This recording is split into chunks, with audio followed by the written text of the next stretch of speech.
Thank you so much for having us at the headquarters Yes, here at Let's Stop we're AIDS. love to welcome you here. Tell me how this organization started. This started when you were only 15. Yeah, I was 15. I went to a high school in Toronto, and as simply as it put, a lot of my friends and people at my school weren't talking about sexual health at all.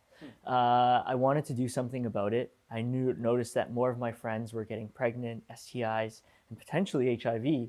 So I started to gather a few friends and founded Let's Stop AIDS. In that process, it was very difficult. My principal asked if I was trying to start a scam or something. Many of my own friends even said, can't you just get another organization to do this? Shouldn't they do it? And quickly through realizing there was a major gap. And that gap was a lack of knowledge and discussion about our sexual health and what's going on in our communities. And I had to do something about it. I want to fast forward now. You are several years removed from high school. Yeah. How do you think youth's attitudes towards sex and STI, sexually transmitted infections, have changed? Have they changed at all? What is the conversation now? It's been over 21 years since I founded Let's Stop AIDS, and now been seeing a couple decades of youth HIV related data and STI data. And there's one thing that's consistent that we're seeing. We're seeing that if young people are learning and having knowledge from other peers around their age, there's the ability to trust and gain confidence to better understand sexual health and their communities and what's around them. We've realized that our information and knowledge that we have now has become more sparse, less clarity. We've realized that there's a lot of pros and cons in our time right now. Some of those pros are we're in a world of digital knowledge, of accessible. Sometimes you could hear information from the best influencers in the world.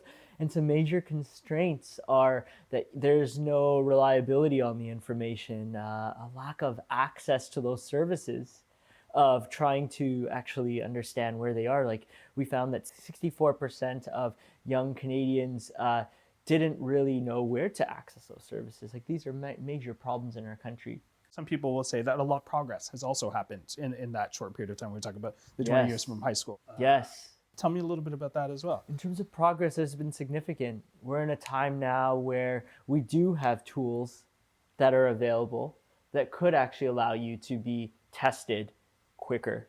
There are methods to now, including the evolution of telemedicine in Ontario, that's allowed easier access to sexual health information and knowledge. There's been an improvement of mental wellness and mental health programs in our province and in our country. But this all comes with major constraints. I think that again, there's a lack of actually accessing those resources and knowing where to find it and actually getting the understanding of the importance of accessing it. There's no point of having an HIV self-testing kit if you don't understand the importance. It'll just form dust at your home or wherever you keep it. The same goes along with the discussion of condoms. We found out that for condom rates, condoms have been on a gradual decline in our country, to the point where 1 in 5 young Canadians are not using condoms at all. So Put that in perspective for us in terms of data in the past when we talk about 1 well, in 5. well, in terms of Canada, Canada is one of the has the highest rate of new HIV transmissions of any G7 nations. If we look at some of our provinces outside of Ontario, Saskatchewan and Manitoba have the highest rate of new HIV transmissions in our country. They're rising. In Ontario, our numbers of HIV and STI rates have also been on a steady rise. This all stems from awareness, knowledge issues, accessibility of actually these services, of actually adapting what we have and being open-minded to pivoting with individuals. As you mentioned, the education part is the biggest part. And so with young people, I am curious, there's this notion or idea that Gen Zers are not having as much sex as previous generations. And I want to get a sense from you, is that true? Is there Let's talk about that right at the beginning and get it out of there. Young people are having less sexual activity now than any other time right now. That doesn't mean that they're not having sex. I am curious then, is it fair to say that our young people are not adequately educated on the risks of HIV and STIs? I think that there's a mixture of reliable, trustworthy, up-to-date information that's missing. Our Ontario curriculum and setup that we have is actually outdated. It's very heavily focused on the biology versus on the emotional understanding of negotiation, mental wellness issues, LGBT, queer reality issues, non-binary issues, also around the ideas of drug use into the factor. We're in a generation where we're hearing in the news that people are drinking less and having less sex in the world. But then when we look at our data, it's not really matching. So what this tells me is that the information that may be published or is online is maybe not up to date, not convincing enough, or not leading young people to the resources they need to make better informed decisions about their life, and to be confident about those decisions so that it's not an awkward conversation. I want to come back to the conversation around condoms. Yes. The WHO, World Health Organization, in 2024 reported the alarming decline in condom use among young people. Yes. And your study also found some of that data to match Yeah. in that case. What is it about, even in your report, the sort of the anecdotal things that people were saying about condom use? I think one was "quote unquote" bad vibes is what I think. Like, what is the conversation around condom use? Let's Stop AIDS publishes an annual report. 3 editions have been published, and the 4th is around the corner. It's called the Sex Lives Report. It's the largest survey on youth sexual health and behaviors in our country. Each year, there's about 1,100 Canadians, representative of Canada, that do this survey to help us get a stronger pulse on youth sexual health and behavior. It's very clear that there's been a lack of a discussion around condom use. It's not just used as a tool that's to prevent pregnancy, but preventing STIs and lowering your risk of HIV. If individuals are taking PrEP, there's still a risk of getting STIs and other issues that need to be discussed. So these type of topics also are something that need to be better understood. We learned that a lot of that comes on actually selecting the right condom, selecting what's best for an individual, regardless of sexuality or gender. It actually has to become a mutual discussion. And with this global concern of not using any tool at all, so not using PrEP, not using condoms, not getting tested. Like 67% of these healthcare professionals are not proactively having these discussions with young people. If they're not having these discussions and our teachers are not able to have the right curriculum to have these discussions with our students, who is?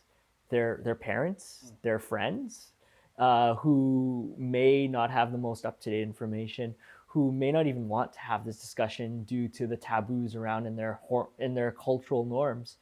So something that is fixable, I wouldn't say easily fixable, but something that we can actually have a standardization that could let young people feel empowered. I want to pick up on testing. Yes. As you mentioned, for a lot of people who've never been tested, they might be surprised that it's quite easy. Yeah. Make it is a blood test, in many cases a prick of the finger. Yeah. What are some of the obstacles that are getting in the way? Tons of obstacles. A lot of young people don't have a family doctor. Finding a family doctor is difficult. Taking time, if you're a young individual and you do have the fortune of having a job, you have to find a way that you could navigate getting tested during business hours, which most of these clinics are not open to over those times, and without doing it during the weekend. If you're in a very culturally sensitive family, you have to try and find a way to quietly do these tests. These are real dilemmas that young people face. Let's even talk about the employer end very briefly. You can't take too many sick days or it ends up becoming an issue. So these are real stressors that young people face when they have to learn about navigating it. And this is if you are someone who's aware about how to get tested. This is if you understand how testing works and the importance. It's about understanding this importance of testing is actually you taking care of your general health, taking care of the others around you. There's many young people in our survey that we actually highlight, don't have the percent on the top of my head, but that have had multiple sexual partners and have never been tested. That's rather concerning. I want to talk about the gaps that you guys fill. You mentioned the Ontario curriculum and the Yes. gaps there. What did your organization, other organizations like you, try to do to fill those gaps? So Let's Stop AIDS has to cover a wide plethora from being on the ground in the grassroots level to being a strategic planner and strategically involved. On the strategic level, in 2013, Let's Stop AIDS was elected an official seat on UNAIDS's board as the NGO delegate representing North American charities.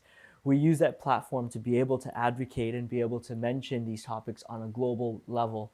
On a grassroots levels, we need to be in touch and understand what goes on in our province and in our country. Over the last couple of years, we've met with 3,200 plus students. That's about 160 plus workshops in schools. These workshops are not your boring workshops where you have a slideshow and a projector going. These are gamified workshops that actually engage with young people and actually are held and facilitated by other young facilitators who are volunteers in the community, who are our staff and team who understand age appropriateness of bringing forward content.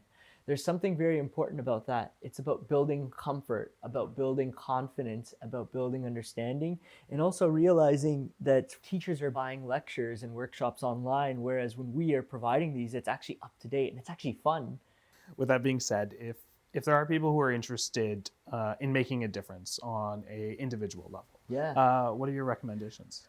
Over 2 decades of Let's Stop AIDS, and we've had more than 25,000 volunteers that have been part of our organization. And that's how young people are active. It's a civic duty to, I think, encourage young people to get involved. It doesn't have to be with Let's Stop AIDS, it could be with any organization, but being involved in your community lets you become a more aware person and lets you build that youth leadership skills. I would say anyone who is watching this, it's really important to connect with a cause, a community, or an idea and make these conversations like sexual health more easily accessible, because in the end of the day, you're actually creating a more connected community that's going to lead to a more connected Canada and a more connected way of caring and understanding that when someone comes to you and they tell you that they have an STI or an HIV or HIV, you'll know how to respond to that with care, compassion, and with the resources of where to direct them.